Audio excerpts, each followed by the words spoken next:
কই গো দাদা? বলুন কি চাই? আপনি বললেন না আপনার মেয়ের জন্য সম্বন্ধ আনার কথা। ও আচ্ছা আচ্ছা, আরে আপনাদের অপেক্ষায় ছিলাম, চলুন চলুন চলুন হ্যাঁ, আসুন। আমি আপনাদের জন্য কখন থেকে বসে বসে, হ্যাঁ অনেকক্ষণ ধরে বসে আছি। বসো তো, আসো বসো বসো বসো। ওরে মা, আয় মা আয়। বাবু, এটা হচ্ছে মেয়ের বাবা, একটা হচ্ছে মেয়ে। নমস্কার বাবু। হ্যাঁ নমস্কার নমস্কার। দাদা, বাছাই করা ছেলে, 100টার মধ্যে একটা, একদম পুরো সোনার টুকরো ছেলে। এখানে 70-80 হাজার টাকা মাসে ইনকাম আছে। আচ্ছা। আর এ যদি একবার চলে যায় ছেলে, হ্যাঁ।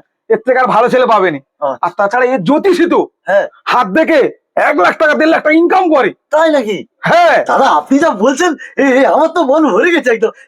এই বাবু, বলছি আমার হাতটা একটু দেখে বলো না কি আছে। আপনার মনটা খুব ভালো দাদা সত্যি ছেলে কাজ জানে। বাহ, বাবু হাত দেখো হাত দেখো। আপনি সবার কথা ভাবেন।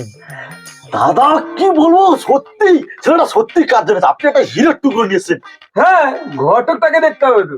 একদম আমার খুব পছন্দ দাদা, খুব ভালো শিখেছে, খুব ভালো। বাবু হাত দেখো হাত দেখো, খুব ভালো শিখেছে দাদা, দারুণ শিখেছে। কিন্তু আপনার চরিত্রটা একটু খারাপ আছে। হাত শালা বোকাচোদা। ভালো ভালো নিয়েছে, দূরে হতে হাত কাছির হাত কাছি বাবা বাবা কি জানে না। শালা কিন্তু বোঝা তবু এই শালা বলে কিন্তু বাস পালিয়েছে ছেলে। ভালো বাবা শালা